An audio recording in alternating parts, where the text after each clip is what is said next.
شام بخیر دوستان ارجمند.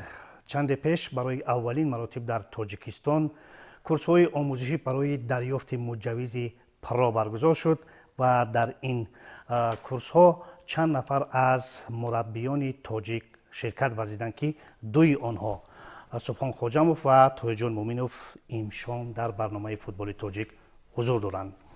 میتوان شما را تبریک گفت با آن چیزی که همکنون برای اولین مراتب این کورس ها شروع شدند. البته مسلم است که اینها چند مرحله را در بر میگیرند، سال 2025 انجام میشوند، اما مهم این است که ما و شما برای اولین مراتب این کورس ها را شروع کردیم. درست؟ درست است. بله، تشکر زیاد و چند باز ما این را انتظار بودیم برای اینکه در تمام همسایه کشورمان چندین بار این کورس ها را برگزار کرده بودند و کنونسیای اوسیو یعنی همین چیز را طلب میکرد که در آینده مقصد برای مربی دستای منتخب که حتما باید مربی لیسنس پرو داشته باشد. بله بله. و فدراسیون فوتبال تاجیکستان تصمیم گرفت که این کورس ها را در کشور خودمان یعنی برگزار کند و تشکر زیاد که این چیزی تاریخی است، بوری اول است و من فکر دارم که یک قدم‌های اول است و در آینده این باید دوام دهد. Все خوب. Тоджон, мы немножко опоздали или как? Я думаю, что мы немножко опоздали, конечно, по сравнению с другими странами, потому что у нас, если так взять, по пальцам можно посчитать, кто у нас имеет лицензию ПРО. Это Мубин Нергашев, Альшер Тухтаев и Виталий Левченко. Да? Это те наши воспитанники, которые имеют лицензию ПРО. Ну, благодаря политике Федерации футбола, благодаря президенту Федерации футбола, уважаемому Рустаму Имамали, эта программа начала действовать, потому что это конвенция ФИФА. ФИФА требует от АФК и УЕФА, чтобы в каждом чемпионате тренера имели лицензию ПРО. Что она дает? Ну, во-первых, как говорится, знаете, мы получаем возможность, кто будет соискателем этой лицензии, мы получим возможность того, что мы сможем работать и за пределами Республики Таджикистан. Но основная задача это поднимать наш уровень таджикского футбола. خب سبحان من خواهش میکردم که شما قصه کنید که چی درس ها را همکنون در کورس اول شما آموختید از و واقعا بیننده های عزیز باید بگویم که دو نفر از مربیان حرفوی متخصصان حرفوی، یکی از گرجستان و دیگری از ازبکستان، سابق سرمربی منتخب تاجیکستان عثمان تاشوف و آنهایی که مجوز رو خواهند گرفت درس گفتند. درست؟ خب سبحان چی آموختید به قوله؟ چی فرقیتی بود از اون کورس هایی که در زمان گرفتن مجوز A و B بود؟ بله، خیلی بسیار چیز. برای که این چیزا را همه را نمبر کردن خیلی دشوار است. به هر صورت ما حرکت می‌کنیم که کوتاه و مفصل در همین موضوع سخن کنم. این مدل یکم درباره اساساً درباره تکنیک و تاکتیک بود. یعنی همون تاکتیک بازی که کدام تاکتیک رو انتخاب میکنن و بازیگرا تمام همین هستی که هست، یعنی در کورسایی که ما در ب در ا میخوندیم ما تصورات داشتیم، یعنی ما این چیزا رو در عموم میدونستیم که همین گونه هست، لیکن دقیق و چقورتر گوییم که مثلا تحلیل اونها رو نه اونقدر خوب میفهمیدیم. وقتی که با وارد این کار شدیم، با خوشبختانه چمپیونات اروپا برگزار شده بود و ما وقتی که بازی‌ها اونها رو تحلیل میکردیم و دستور دهنده ما رو مجبور میکرد که ما به همین فکر خودمون بیایم و خودمون نیز همین تحلیل رو یعنی روانه میکرد، سمت رو روانه میکرد و یعنی دانش ما رو میسنجید که وای میکرد. بود از همینجا ما فهمیدیم که ما با چقورتر این فوتبال گویم که مایده چوده در فوتبال نیست، همه این چیزها یعنی رول خود رو یعنی موقع خود رو در همینجا بازی میکنند و همه این چیزها رو باید ما در این نوبت بگیریم که در آینده موفق شویم. برای که در حقیقت وقتی که ما تحلیل میکردیم شبانه خواب نمیکردیم، توجهم امید شاهد است. وقتی ما همین چیزها رو چقورتر تحلیل میکردیم در حقیقت ما میفهمیدیم که در این فوتبال اگر خودی که موفق باشی то ҳамун майдачудора бояд таҳлил кунӣ бале ба инобат бигирӣ ки به این چیز نمیشود و این تنها یکم مدل بود و در پیش نه تنها درباره تکنیک و تاکتیک میرود بلکه در مدل های آینده یعنی منیجمنت میرود یعنی اداره کنی بعد تئوری جسمانی میرود در اونجا پسیکولوژی میرود بعد تجربه آموزی میرود این مدل های پیش می آمدگی من فکر دارم که باز نیز دانش و امور ملکه ما رو بالاتر میبردارد.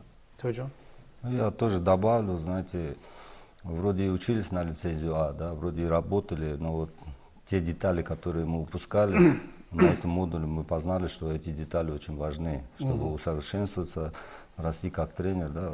Я думаю, что в дальнейшем, по окончании всего курса, я думаю, что если эти детали включить в нашу работу, это будет прогресс для всего, для нашего образования, для нашей деятельности, для футболистов это тоже. Во время вот этого модуля, да, мы работали с 3 командами, так грубо говоря. Это была дубль ЦСКА, потом пришла школа ШВСМ и в конце команда Ригар Тадас. Да. Мы под нашим руководством, вот, у каждого тренера было свое задание. И когда 4 дня Ригар Тадас, если считать, что это высшая лига, да, нашего чемпионата, мы тренировали, каждый тренер, у каждого тренера было задание, он проводил тренировку, да, и наш наставник Гайус Варламович, да, он спрашивал, как вам нравится ли новый подход к работе или нет. И вся команда отвечала, да, что очень интересно. И вот 3 тренера проводили практические занятия, да, и они отвечали, что да, у каждого тренера свой подход, и у каждого тренера было очень интересно. Все 3 подхода было очень интересно, поэтому я думаю, что это будет плодотворно. Ну, тем более, как вот Супон говорит, это первый модуль. Здесь опознание тактики, познание всего, как тренер должен вести, какой тренерский штаб должен быть у тренера. Я думаю, что в дальнейших модулях, когда мы пройдем и другие аспекты психологии, там, физподготовку, да, и эти все знания, они пригодятся нам. Я думаю, что это большой скачок будет для нас, да. Ну и опять же говорю, он тоже, Гайус Варламович говорил, что лицензия А и лицензия ПРО сильно отличаются, но отличается это в основном в этих деталях, которые мы не учитывали в нашей работе, да. Я думаю, что... А какие особенности-то? Ну, я думаю, что это каждого тренера свой секрет, да, какие детали мы это не можем раскрывать, но детали... Те, которые он показал, эти детали, мы сейчас уделяем внимание. У нас есть задания, которые мы будем подготовлены к следующему модулю. Мы эти задания должны исполнить, да, и предоставить Федерацию техническому отделу, да, чтобы они проверили, что мы не сложа руки сидим, что до следующего модуля мы все забыли и все осталось в прошлом. این مدل از 2 قسمت عبارت بود. خب یک قسمت البته در تاج پالاس برگزار شد و قسمت دیگر در میدان مرکزی اگر خطا نکنم. در ورزشگاه مرکزی شهر دوشنبه برگزار شد. خوب چی همبستگی داشتن این 2 قسمت یک مدل؟ یکمش قسمت نظریوی بود، دومیش قسمت عملی. یعنی اون چیزایی که ما در قسمت نظریوی یعنی می آموختیم، یعنی وظیفه می گرفتیم و اون همون چیزا رو ما در عملی باید تطبیق میکردیم و همون نقشه‌ای که بعد از تحلیل ها یعنی با ما یعنی موضوع میدادن که مثلا تحلیل بازی آلمان قطعی اسپانیا مثال و میگفتن که همین بازی آلمان رو موندن در کار که بازی اسپانیا رو مقابل آلمان موندن در کار و همین قدر کدام موضوعی که داده بود همون موضوع رو یعنی در همون در قسمت عملیه یعنی بود ما به عمل می‌آوردیم، یعنی باید امر رو اجرا می‌کردیم.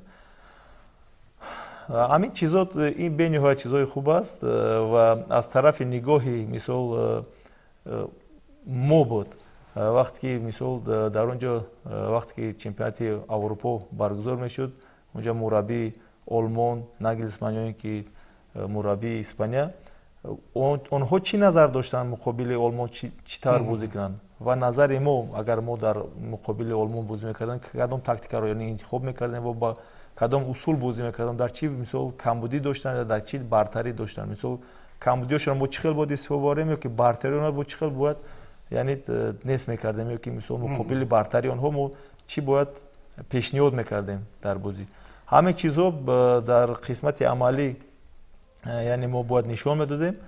Ва фикр дорам ки агар мо дар ин самт дар оянда ҳамаи чизҳои ҳамин нозукие ки мо гуфтем гуфта гузаштем агар аҳамият бидем, ман фикр дорам ки дар оянда хуб мешавад. хуб чӣ чизи навро дарёфтед аз он чизе ки дастурдиҳандаҳо гуфтанд, чунки дар модулҳои пешина ки шумо муҷаввизи АОБ доштед ин комилан чизи дигар буд.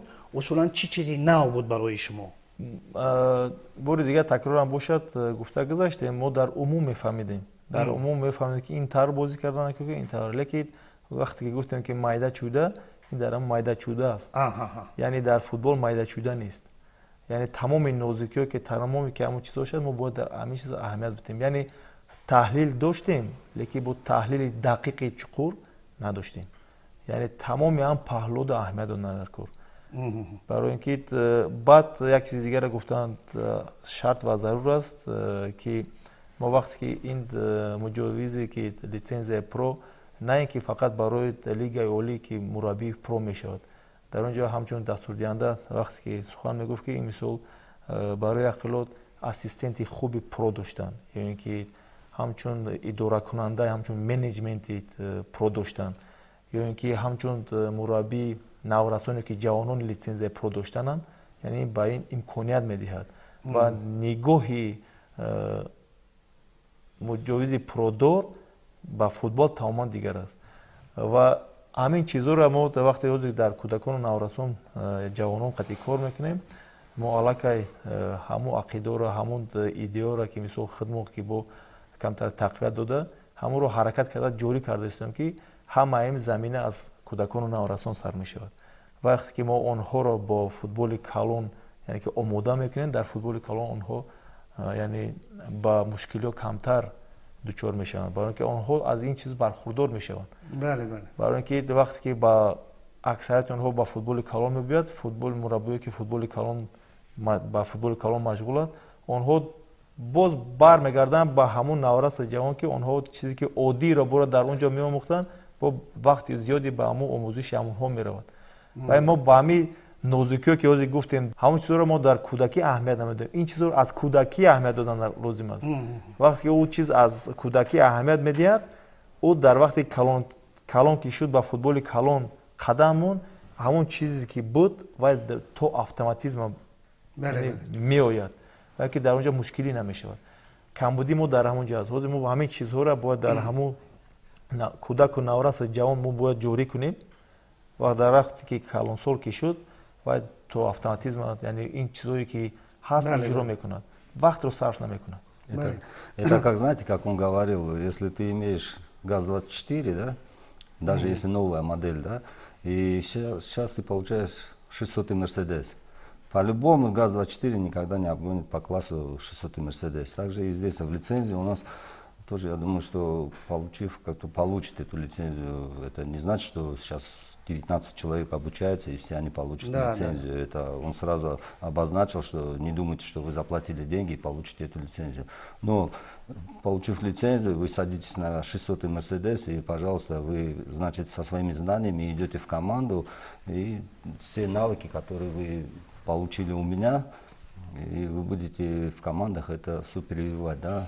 Ну, модуль раньше, если на лицензию А, это модуля не было, да, вот когда мы учились, это 20 дней учебы, там, если ты получил эту лицензию, ты учишься и играешь.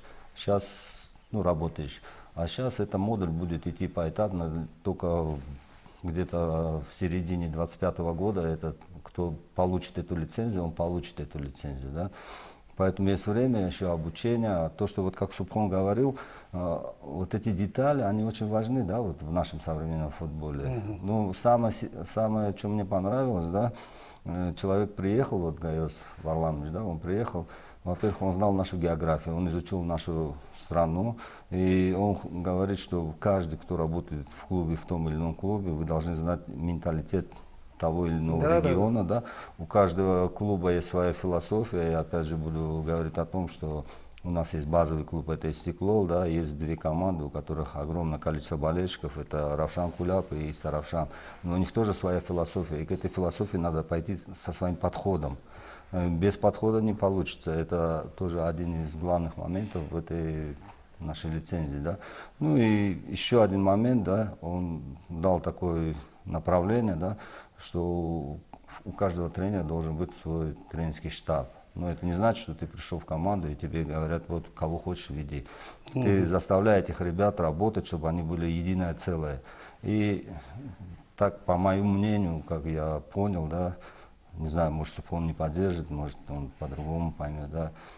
Есть президент клуба, есть главный тренер. Главный тренер подчиняется президенту клуба, а все остальное подчиняется главному тренеру, потому что главный тренер отвечает за результат. Нету результата, тренер говорит до свидания. Поэтому надо создавать такой штаб. И на примере Испании, да, он говорил, Испании или кого-то, Аргентина, Испания. Тренерский штаб сборной 34 34 человека, Испания. 36 человек. Представляете, это какой контингент, это больше, чем количество игроков, заявленных на весь чемпионат, да. Это такой контингент, который все подчиняются главному тренеру, это механизм, который должен работать на команду. Если мы к этому придем, мы пойдем дальше, большой скачок у нас будет. Я вас понимаю, Тоджон, но, конечно, какое отношение имеет вот лицензия ПРО к тому, что какой состав там, то есть состав тренеров, штаб тренеров. Это одна из деталей, которые... Это тоже это детали, тоже да? деталь, да. Это включается? баро ин ки мо гуфтем ки як модул буд ва дар модули дуюм менеджмент мешавад, яъне идоракунӣ. яъне сармураббӣ бояд тамоми чиз қатъи бояд идора кардан бутавонад. ва ки ҳамин 34 нафар ба фоидаи ҳамин даста, яъне ки ё ки мунтахаби даста ё ки ҳамин клуб фарқ надорад. яъне ба манфиати ҳамин клуб яъне бояд кор кунад. танҳо дар як ҳамин дастаи Испаниё 6 та таҳлилгар, 6 та таҳлилгаре ки тренер аналитик, да? барои ки дар бозӣ дар курсии вай шиш нишастааст ва мондагиш дар боло ки тамоми ҳамин чиз бархурдор аст ва дақиқан ҳамаш барои самти худаш мисол ҷавобгар аст, касе ки барои дифоъ ки нимҳимоятгаро ва ё тамоми гуфтам ки дар ин ҷо ягон майдачуда нест. тамоми ҳамин чизҳоро яъне дар бар мегирад. бар он қадар мо барои ин чиз омадан барои мо хеле душвор аст. лекин агар мо қадам ба қадам дуруст дарк карда кори худро дуруст роҳ ба роҳ монем, ман фикр дорам ки мо метавонем ин корро карда. лекин ба ин чиз вақт лозим аст. Субҳон, ман дар ҳамҷо мехостам дар бораи андешаҳои Тоир як мавзӯъро мо шумо баррасӣ кунем. Оле ҳозир Тоир гуфтанд ки хуб ҳаст дар дастаҳои мо, дар клубҳои мо президенти клуб, баъдан сармураббӣ, яъне сармураббӣ бояд тобеи президенти клуб бошад ва дигар ба қавле ки ҳама карт-бланш дар дасти ӯ бошад. аммо фикр мекунам ки дар сохтори клубҳои мо, дастаҳои мо ҳамин чиз чандон роиҷ нест. шояд ҳамин нуқси асосӣ ҳамин аст ва усулан агар аз рӯи таҷриба бигирем дар бархе аз давлатҳои масалан дастаҳои аврупоӣ ҳам осиёӣ ҳам ҳамин хел ҳаст ки масалан президентҳои клуб чандон розӣ нестанд ки ба қавле ҳама кор ба ихтиёри сармураббӣ дода шавад. бубинед вақте натиҷаро мехоҳанд имрӯз ва ҳозир. бале. баро ки на шароит муҳайё аст, на даста мукаммал аст, на дигар ҳамун камбудиё ки ҳаст бартараф аст, ки мураббӣ ба ҳамун мақсад мураббӣ вақте ки мураббиро таъин мекунад, мутаассифона мураббӣ ҳамун командаро худаш ҷамъ накардааст. яъне ки ҳамун команда ҷамъ шудааст, мураббиро вақте мебинад сармураббӣ ӯ философияи худро, ӯ идеяи худро, ӯ чизе ки мехоҳад аз бозигаро чанд қадар вақт лозим аст ки он чизҳоро ҷорӣ кунад. ва мутаассифона ду бозиро ки мағлуб мешавад ё 3-4 бозиро мегӯянд ки ба истеъфо барам. иллати асосӣ ҳамин аст ки як даста бояд дар тӯли чанд сол сохта шавад. бале. аммо мутаассифона бале, ҳамин чиз бояд як қолаб дошта бошад, як равиш дошта бошад. ҳама дастаҳо бояд ҳамин чизи нақшаи дурнамуро бояд дошта бошанд ки имсол чӣ мехоҳад, ҳамон нақшаи мақсаде ки гузоштаанд, мисол мехоҳанд чемпион шудан, як сола чемпион шудан хеле душвор аст. бимон нақша барои 3 сола 4 сола ба ҳамон нақша қадам ба қадам бон рав. нақшаи мисол дастаи мунтахаби ҷопонро мегем, мисол давлати ҷопонро ки 50 сола нақша кардааст, 50 сола ки дар муддати ҳамин 50 сол онҳо бояд қаҳрамони ҷаҳон шаванд. Я хочу услышать Тоира. Ну, правильно говорит Субхон, это тоже входил один из аспектов обучения нашей, да, что у каждого клуба должна быть своя программа обучения, да, начиная с 10-летнего возраста, да, и до главной команды. Я думаю, что технический отдел это учтет, и со следующего года, помимо того, что вот у каждого тренера должна лицензия ПРО быть, у каждого клуба, пускай еще люди работают, да, там, и должна быть программа развития футбола в клубе, и какая философия у клуба будет. Тогда будет это большой скачок.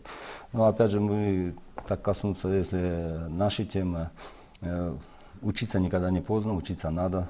Чем больше учишься, тем больше знаний у тебя получается. Да. Поэтому это обучение, оно дает очень много. Я не буду говорить, так есть некоторые тренера наши, хорошие тренера, да, не было возможности финансового плана пойти с нами на учебу. Есть тренера, которые пренебрежительно отнеслись, а зачем мне это ПРО нужно, когда я с лицензией А буду сидеть.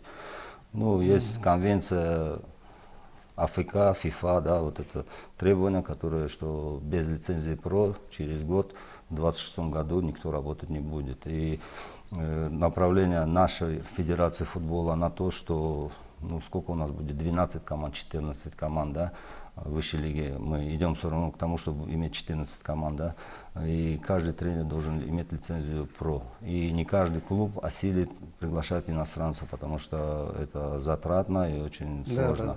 Поэтому направление на то, что первая ласточка, да, вот мы первая ласточка, которую обучаемся на ПРО, мы тоже будем, значит, востребованы, мы будем с лицензией ПРО в наших клубах работать, поэтому это тоже нам большой плюс. Но, как наш наставник говорил, вы не должны идти к тому, чтобы, имея лицензию ПРО, кто ее получит, да, этой лицензией ее просто продавать, спекулировать. Будут клубы, например, которые скажут, а вот у тебя лицензия ПРО, мы тебя зачислим, а там работать будет другое. Никогда на это не идите, говорит, у вас будут знания, вы должны сами плодотворно работать на благо всего таджикского футбола, на благо клубов, да, на благо сборной.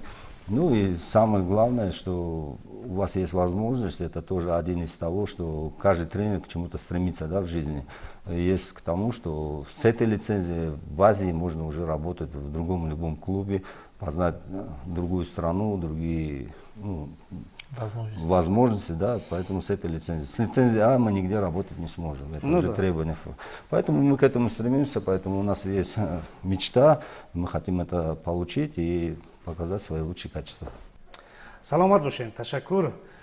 Дӯстони азиз, як бор дигар хотиррасон мекунем ки чанде пеш барои аввалин маротиб дар Тоҷикистон курсҳои омӯзишӣ барои дарёфти муҷаввизи ПРО кушода шуд ва ин чанд марҳиларо дар бар мегирад ки соли 2025 моҳи апрел анҷом мешавад. Ва ҳам ин нуктаро бояд бигӯем ки ҳамакнун лигаи футболи Тоҷикистон тасмимеро гузоштааст ки дар соли 2026 бояд ҳамаи онҳое ки бо дастаҳои лигаи олӣ кор мекунанд бояд муҷаввизи ПРО дошта бошанд ва фикр мекунем ки мо футболи мо дар роҳи дуруст қарор дорем.